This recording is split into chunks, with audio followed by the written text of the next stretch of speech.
5 shoulder rotations going backwards. Then I'm going to do 5 bodyweight squats.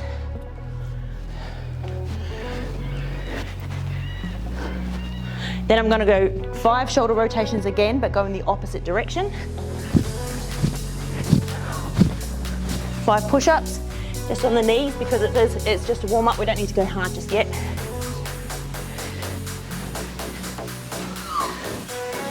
Going to do some throw downs just to loosen up hamstrings and lower back.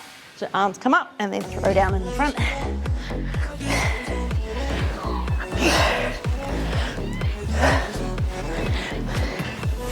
And then some lateral rotations just to loosen up through the upper back.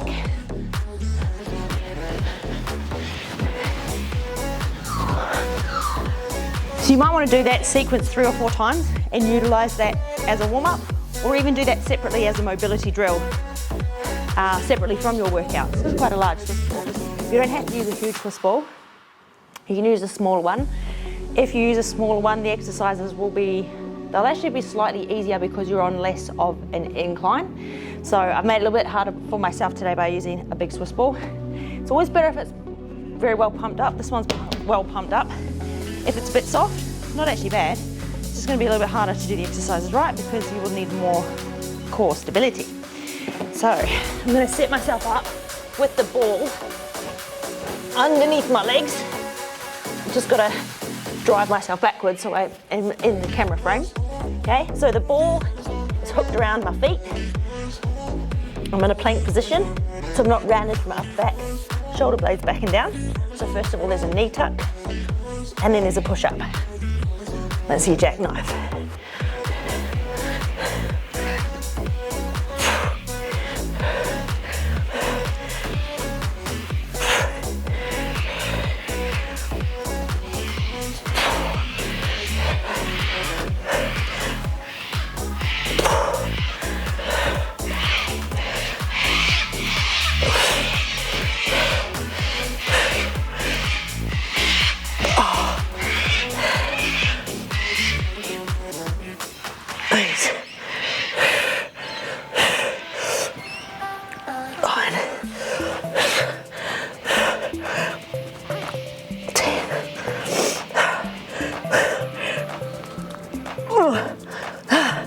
One more.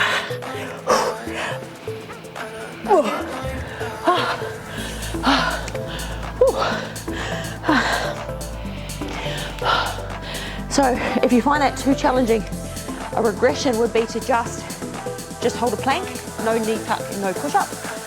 Or hold a plank, just do the knee tucks. So there's plenty of different ways that you can make that quite challenging.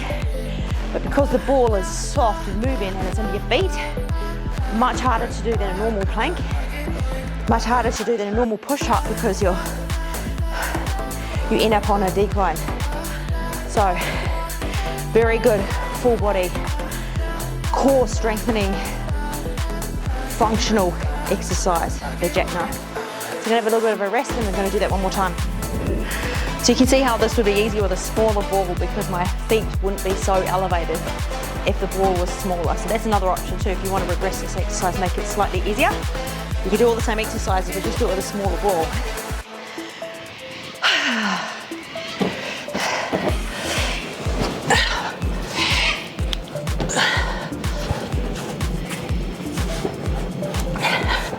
All right, tuck the ball onto my shoes. Knee tuck first, and then push up. 1, 2, 3, 4, 5, 6,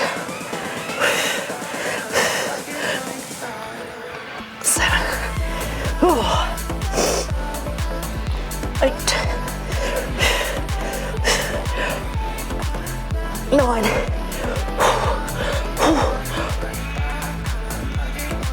10. All right, that exercise is done, for the next one, I'm going to lay out a mat, do some work on legs and bum. I'm going to start with my weaker leg, which is my left leg, and for most others it's their left leg as well. I like to always do my weaker side, whatever side that is, when I'm fresh, and then I can change to my stronger side when I'm fatiguing. So I always use my weaker side as the gauge, do as many as I can with good form on my weak side, and then I match it with my strong side. So I'm going to push my heel into the ball, and I'm going to shoot my butt straight up in as straight a line as I can, like this. One, so I'm pushing down through the heel, to pausing at the top.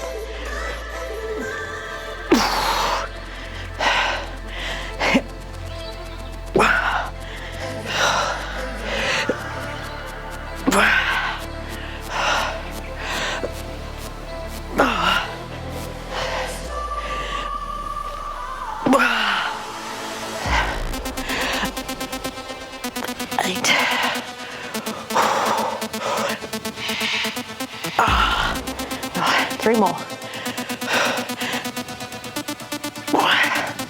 Really trying to squeeze my glute at the top. All right, one more.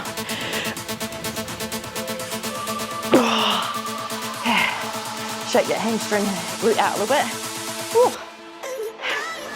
I always like to rest before I start the next side. Otherwise, you start your second side, not too bad, and you fatigue really fast because you're still recovering from the other side. So if I'm doing unilateral work, one leg and then the other, I almost treat them as two working sets. So the more fatigued I get from the first side, the longer rest I have in between. So I'm all right now, so I'm gonna go. I'm gonna match it. I did 12 on the left, so I have to do 12 on the right. Even though this is my strong side, and I could probably do more. Don't want to end up with muscle imbalances.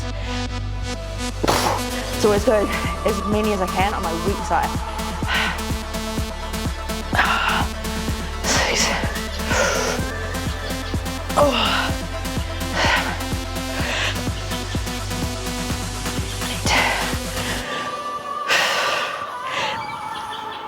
9.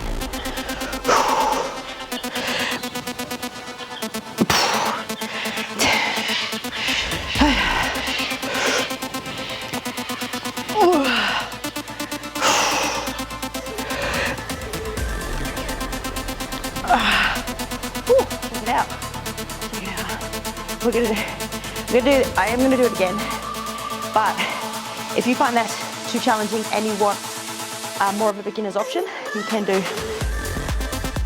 both sides together. Glute bridge. Pushing down, see how I'm pushing through my heels, squeezing my glutes to lift my hips as hard as I can. It's also very hard on the hamstring. Back to left leg. So I'm really trying to engage through the glutes and not let other muscles take over like thighs. 3. Keeping it close to my butt the whole time.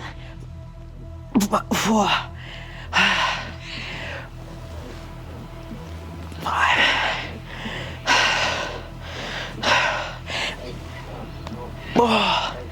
6.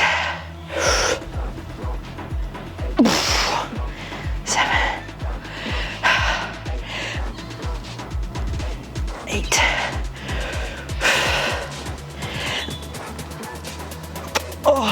9. 10. So now this is really starting to hurt. I'm just being careful that I'm not dropping down quick. I'm still controlling it on the way down. One more.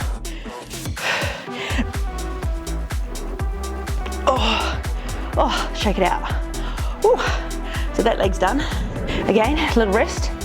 Let my nervous system recover before I do this side. Making sure it stays close to the butt, because otherwise then, if it goes far away from the butt, you're actually shortening the range of motion.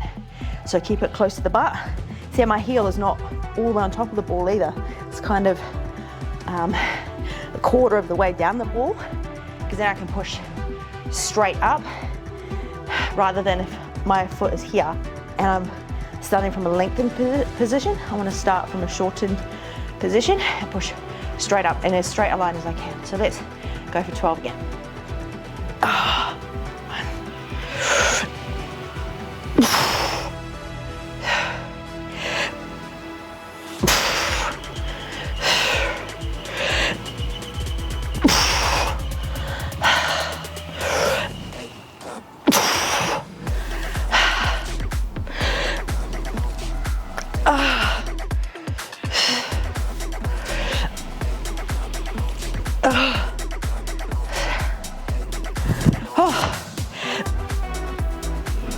Eight,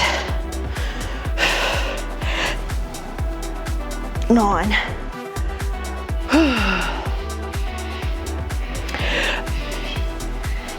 10,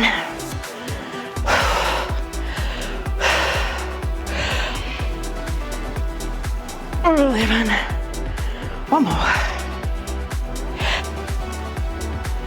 Oh, shake it out. Yeah. Ooh, all right. That exercise is done. I'm going to use 1 kilo dumbbells, but if you don't have them, if you're doing this at home, for example, make bean cans. These don't need to be very heavy because with this exercise, you're also utilizing the weight of your arm. And if I look at my arm, my arm itself probably weighs 2 or 3 kilos. So if I'm adding this, I'm lifting 3 or 4 kilos total. So you're working, because you're not pulling with your arms, you're going to retract with your upper back. Weird concept because you're going to see my arms move. But that's why you don't need a heavy weight, because it's not your arms that are doing the weight. If your arms were doing the pulling, they could pull a lot more than 1 kilo. Your upper back, the muscles we're going to use, they're very small, very, very small, and they'll be pulling the weight of your arms and the dumbbells. So that's why you don't need a big heavy weight. So the ball will go probably underneath your crotch. In fact, the further down you go, the harder it is. See how I have to work to keep my chest up. So if I put it further up here, I don't have to work as hard to keep my chest up. So I'm trying not to arc my body. I'm trying to stay in a plank position. So straight, drawing a straight line. So no arcing. And just by holding that, I have to keep my glutes, hamstrings, and lower back turned on. So that's why it's very hard on your lower back. And then first I let my arms dangle. So I'm gonna pull my shoulder blades together and my arms will follow. Then I'm gonna keep my shoulder blades locked back and down when I come forward. Then I come all the way out wide, and then I come down to a dead hang. Now I'm gonna do the same again. So shoulder blades back first, then I'm gonna come forward, out wide, forward, and then down. Whew, that's 2 reps. And I'm gonna reset each time. Because it's a very long, slow, controlled rep. That's 3 reps. Okay, so glutes on, shoulder blades back and down. Oh. Oh. So 1 rep is like 3 or 4 reps, really. Oh.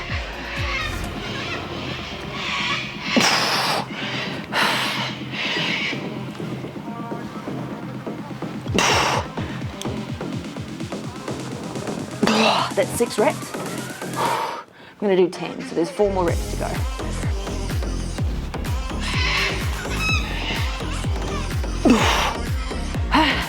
Very, very hard on the glutes. My glutes and my lower back are burning.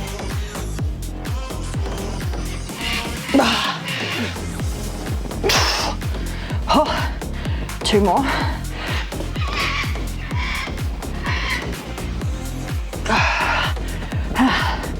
Last one, reset, hamstrings and glutes on, shoulder blades back and down.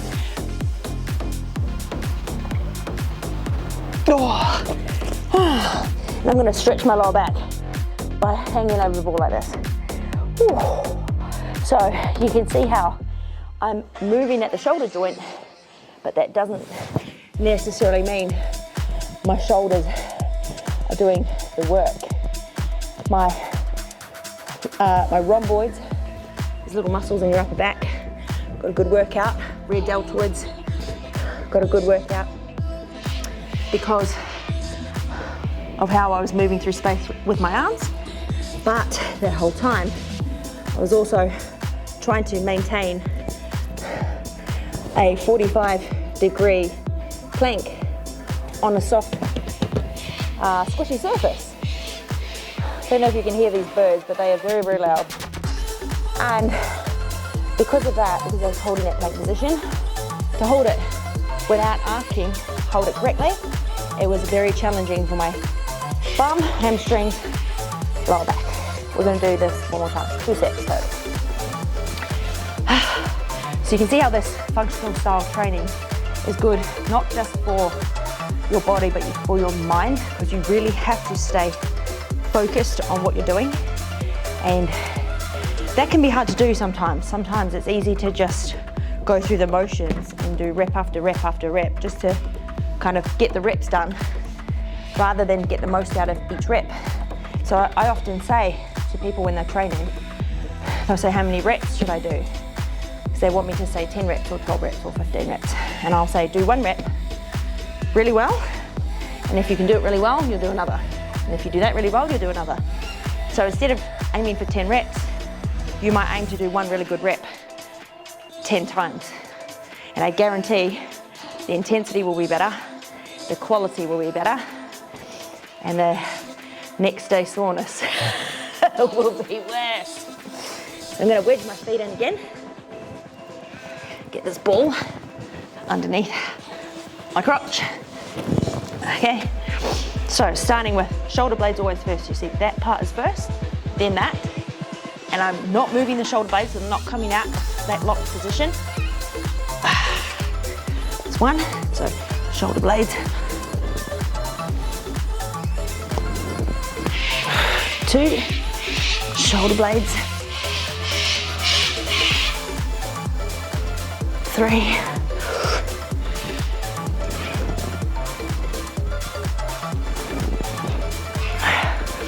4.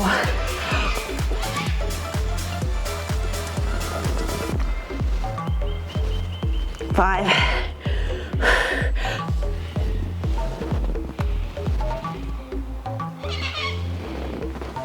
6. Now the bum is starting to burn.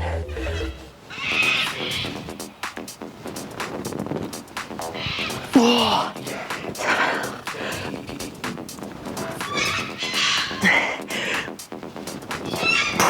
8. 2 more. My lower back. We've almost had enough.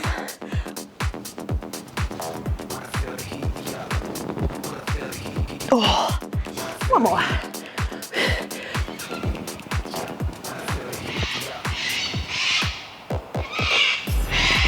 Oh. Woo. If you don't feel that in the bum, woo. Something's wrong. Now, you're either gonna love it or hate it. Okay, anyone who's trained with me before, I've probably made them do this for at least 1 whole program. And if they tell me they hate it, I'll probably make them do it again in the next program. Because, you know, when you start loving something because you get good at it, that's the time to take it away and give you something else. When you've conquered something, it feels good, okay?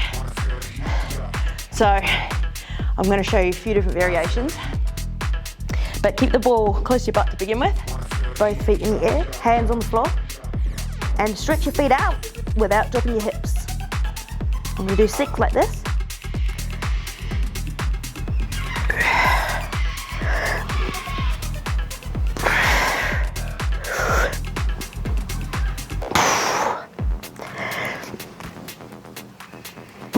See how I stretch right out to my knees are straight and pause.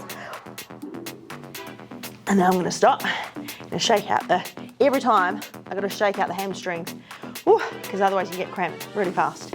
So if that's challenging enough, you can do it like that, and then just do as many reps as you can for your working set.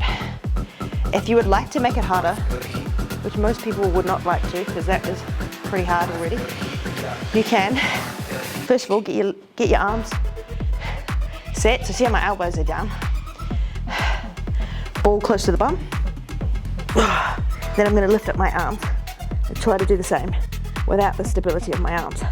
Let's see how we go.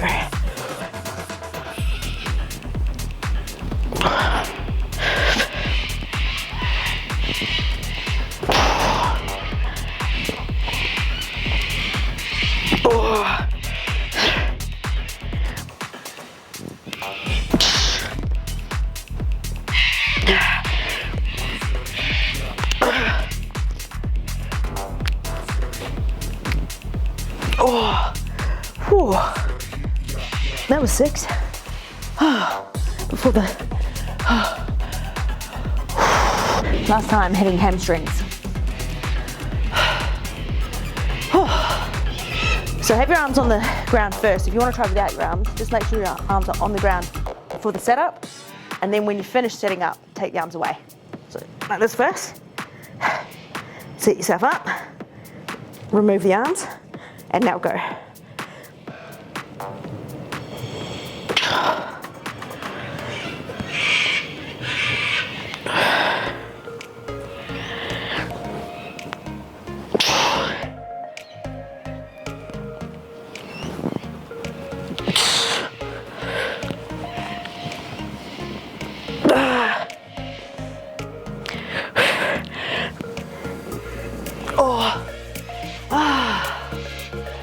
I reckon I've got a few more in there.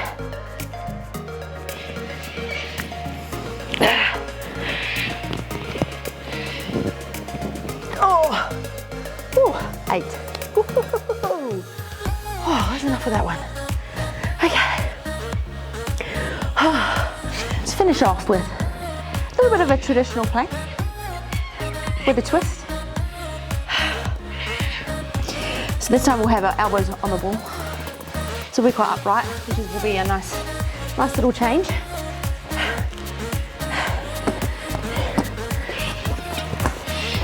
And I'm basically going to draw the alphabet with my elbows. I'm going to do capitals. A, C, D, F, G, H, I, J,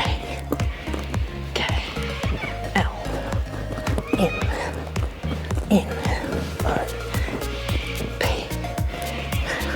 Q, R, S, T, U, V, W, X, Y, Z.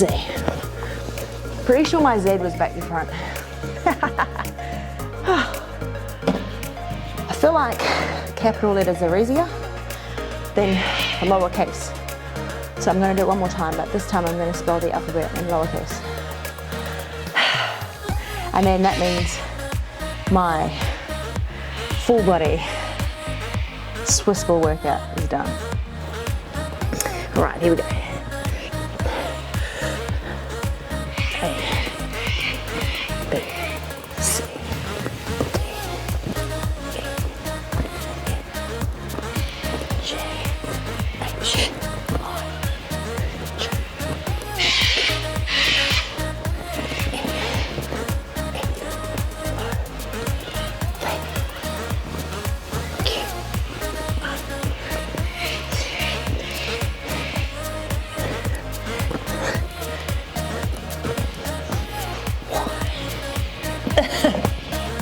my zone is definitely back to front again.